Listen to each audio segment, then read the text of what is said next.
dernière soirée, pasteur, on lui a dit, en tout cas tu montes bien. Tu as amené beaucoup d'âmes. Et il y a une bonne chair ici. Mais maintenant tu vas bientôt prendre la chaise là. Tu vas devenir une certaine reine de je ne sais pas quoi. Et tu vas même dépasser ta mère de loin. Mais tu dois donner un grand sacrifice. Elle a regardé dans le monde sorcellérique. Elle a regardé sa mère. Elle a dit je vais te donner. La journée, la dame quand elle m'a appelé, elle était en panique. La journée, la petite là quand elle est à la maison, elle passe à côté de sa mère. Je veux te manger. Et la mère sait que la fille est plus puissante qu'elle. Oh Saint-Esprit, au nom de Jésus de Nazareth, dans ta maison il n'y aura pas ce genre d'enfant. Il n'y aura pas ce genre d'enfant. Il n'y aura pas ce genre de malédiction. Que quelqu'un me dit ça n'aura pas lieu. Ça ne peut pas arriver. Les parents petits A. Les parents consciemment sorciers. Les parents consciemment sorciers. Ils ont le pouvoir de la destruction, de la nuisance. Et ce pouvoir a pour but de faire des imprécations afin de détruire les vies dans toutes ses formes. Dans ce cas d'espèce, il y a deux modes opératoires. Deux modes opératoires. Le premier, je prends les deux les plus fréquents. Parce qu'il y en a, il faut dire qu'il y en a tellement, je prends les deux les plus fréquents. Premièrement, petit 1 donc. Ensorceler un ou plusieurs enfants pour devenir forts. Quand les parents sont sorciers, consciemment sorciers, ils vont s'organiser pour ensorceler un enfant ou deux ou trois pour que leur sorcellerie devienne puissante dans la famille. Cela me rappelle une histoire tellement étrange. Je ne peux oublier cela, c'était pendant la Covid. J'étais dans ma chambre, mon téléphone sonne, je vois que c'est un appel de l'étranger, un numéro des États-Unis. Alors je ne prends pas l'appel, je coupe et j'ai dit écrivez. Et la personne me rappelle et elle me crie d'abord, je ne peux pas parler, je ne peux pas écrire, je dois vous parler. L'une des histoires les plus étranges que j'ai vécues. Je prends finalement son appel, je me dis bon peut-être qu'il y a quelqu'un qui va mourir ou quelque chose.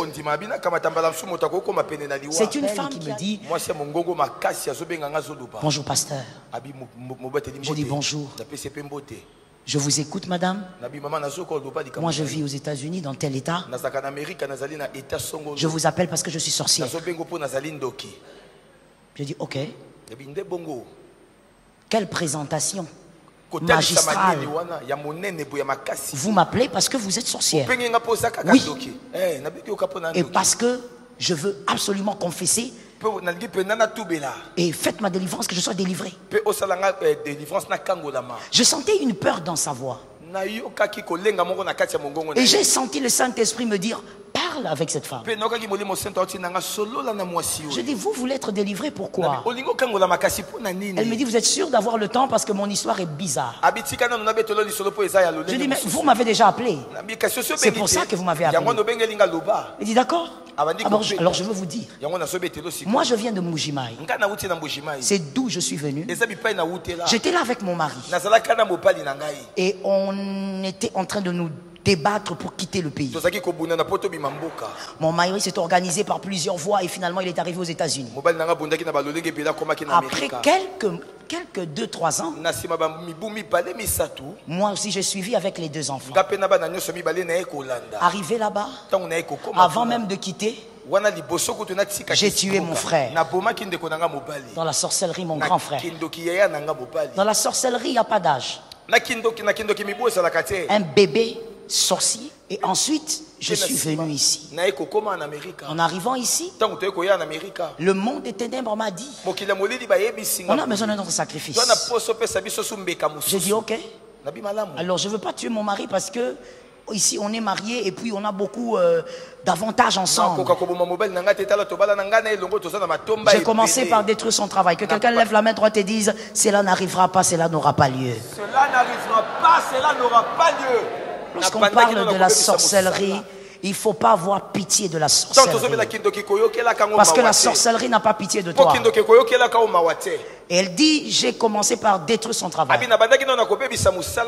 Ensuite de cela, j'ai détruit sa santé. Je l'ai paralysé. Et il est devenu paralysé d'un côté. Il dit maintenant, pendant que je vous parle, mon mari est là-bas, il est paralysé. Et après ça, on a continué à me demander d'autres sacrifices parce que je devais monter de niveau. J'ai dit à une personne, tu es caché en Christ et Christ est caché en Dieu. C'est le plus haut niveau. Je disais, c'est le plus haut niveau. Et finalement, elle dit, comme je devais donner des sacrifices, alors j'ai proposé deux choses. J'ai pris tous les amis qui nous entouraient, les amis mariés, évidemment. Attention avec tes relations, il faut être spirituel et avoir l'esprit de discernement. Elle a pris les amis mariés. Pour certains hommes, elle est devenue leur femme de nuit. Et ça a commencé à détruire leur mariage physiquement. Pour d'autres, elle est carrément sortie avec physiquement. Elle est devenue leurs amantes. Elle me dit, j'ai détruit autour de nous 15 mariages. Et quand je dis détruit, c'est pas qu'ils sont ensemble, ça bouge. Non, ils sont divorcés. La sorcellerie a la capacité de vous créer les querelles même dans le couple. Au nom de Jésus de Nazareth, toute forme de sorcellerie sort de ta maison. Elle a détruit les couples. Et elle me dit, vous savez, en réalité, pasteur, si je vous appelle, c'est parce que j'ai une peur. Je dis, mais parce que oui, j'ai senti cette peur dès que vous m'avez appelé. C'est quoi votre problème? En dehors de la sorcellerie, c'est quoi? Elle me dit, comme je devais ensorceler mes enfants pour qu'on devienne puissant et qu'on affronte facilement leur père et tous les restes. J'ai donné la sorcellerie à mon cadet parce que son cadet c'était le garçon et la fille avait 10 ans à l'époque. Le cadet, il n'a pas supporté la sorcellerie selon elle, et donc il était devenu zinzin à 6 ans. Mais elle me dit, dans les mondes des sorciers, il est normal. Il n'a pas 6 ans, il est grand. Mais dans le monde réel, c'est un zinzin. Et maintenant elle me dit, voici l'objet de mon appel. Ma fille aussi, je l'avais ensorcelée. Mais elle devient plus puissante que moi. On lui a demandé de donner un sacrifice. Elle a dit, elle va me donner.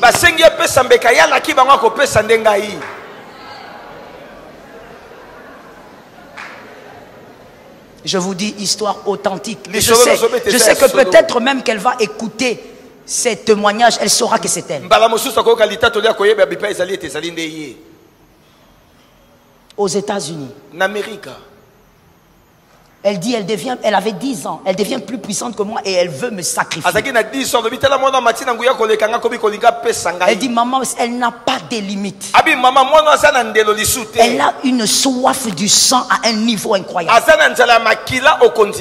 Elle a donné là-bas à Kinshasa, elle a déjà livré 3-4 de ses cousins. Ici, tu meurs parce que quelqu'un a fait des imprécations et il a eu ton âme. Cela n'arrivera pas. Cela n'aura pas lieu. 4 de ses cousins. Elle avait 10 ans.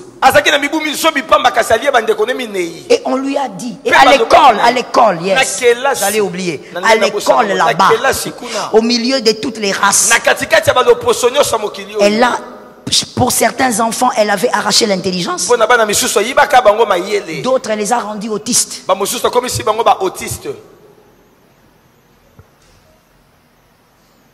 Je commence à être d'accord avec cet homme de Dieu qui a dit que toute maladie est un démon. Elle a rendu les enfants qui étaient normaux. Et d'ailleurs, j'ai vu ce cas aussi dernièrement quand j'ai voyagé.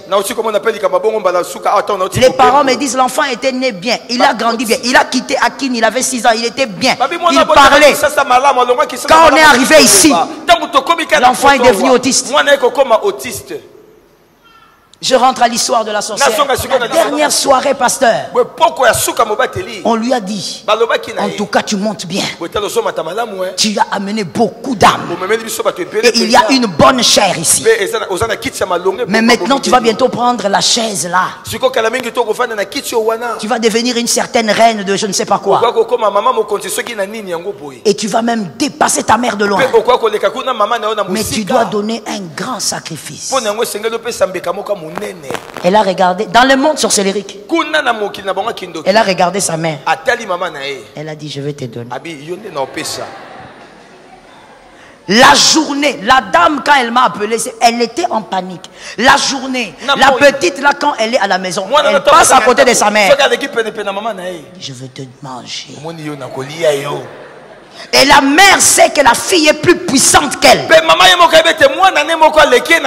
Oh Saint-Esprit, au nom de Jésus de Nazareth, dans ta maison il n'y aura pas ce genre d'enfant. Il n'y aura pas ce genre d'enfant. Il n'y aura pas ce genre de malédiction. Que quelqu'un me dit ça n'aura pas lieu. Ça ne peut pas arriver. Écoute, la femme, elle était tellement timorée qu'elle me dit, pasteur, fais la délivrance. Je dis, mais ça ne se passe pas comme ça. Pasteur, n'est-ce pas que quand tu prêches, j'ai suivi, tu prêchais, tu disais que Dieu est puissant. Il est puissant, non? Fais la délivrance. Il me dit, pasteur, si ce n'était pas la Covid, j'allais venir. Que tu m'imposes les mains. Je ne veux pas mourir. Elle veut la délivrance pas à cause de l'amour de Jésus. Elle veut la délivrance parce qu'elle a peur de sa fille. Ta propre fille. Bien-aimé, la sorcellerie lorsqu'elle entre dans votre maison, ce n'est pas pour rien que Dieu a dit ne laisse pas vivre. Quand elle entre dans votre maison, c'est comme une gangrène. Ça va commencer à se distiller comme la lèpre. Que Jésus te donne la victoire.